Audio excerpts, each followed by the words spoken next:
In America, we have the freedom to say, read, or believe most anything, no matter how distasteful or false some may claim it to be, except that which is illegal. But in recent times, the heavy hand of censorship has become a sledgehammer.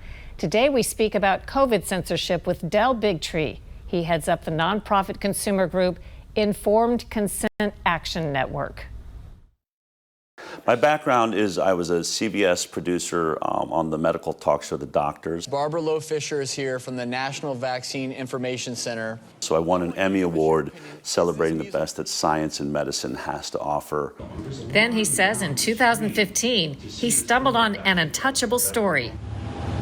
A senior scientist inside CDC, the Centers for Disease Control, said the premier government health agency was committing scientific fraud on studies about vaccines and links to autism. Bigtree made a documentary about what he learned, Vaxxed. Oh my God, I cannot believe we did what we did, but we did. The film faced intense lobbying from interests claiming it was untrue and dangerous, and got it canceled from film festivals. Bigtree, the Emmy Award-winning science producer, instantly became controversial. I mean, we were censored from the beginning. First thing we were going to do is we were going to premiere at the Tribeca Film Festival, and then all hell broke loose when Tribeca announced that our film was there. Later, the festival pulled it. Was it because of the backlash? Were you surprised that people reacted the way that they did? I think the movie is something that people should see. There was a backlash which I haven't fully explored, and I will, and I didn't want it to start affecting the festival in ways that I couldn't see. I mean, just years earlier, Fahrenheit 9/11 was a film that was apparently, basically accusing the President of the United States for bombing the World Trade Center, and that played in every festival around the world. Or was it the Saudis? Damn, it was them. I think I better blame it on this guy. You can say that, but you can't do a documentary with a whistleblower saying, yeah, we lied on the vaccine safety study, especially around the MMR. So getting kicked out of that festival was sort of the beginning of this firestorm around what we were doing.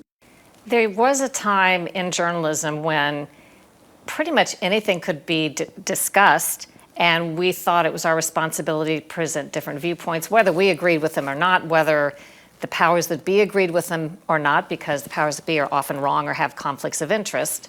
You're right. As a journalist, I thought our job was to always, question the status quo, but also to present to the world other perspectives. Whether we agree or not, in America, we've got this great freedom of speech, freedom of the press, so that we can be educated on not just what our nation believes or what we think the truths are, but what other dictators and people think. Then in early 2019, Congressman Adam Schiff wrote a letter to big tech companies demanding they take down all material questioning vaccine safety, arguing it's dangerous. 24 hours later, our film was no longer available on Amazon. You couldn't buy it, you couldn't get to it. And, we had YouTube channels, everything just sort of disappeared overnight around that film Vaxxed, along with many books. For me, that's book burning. I mean, that's modern day book burning. That's the same as, you might as well just start dragging books out in the street and burning them. What do you say to those who say the things that you talk about, and you have such a big following, are just too dangerous, too off the main in terms of what they would say medical mainstream science says, and it could be endangering people, so therefore you shouldn't be heard? We can never get to a place where we say, the truth is just, you can't handle the truth, right? That's what media is now saying, I think, to all of America. You can't handle the truth.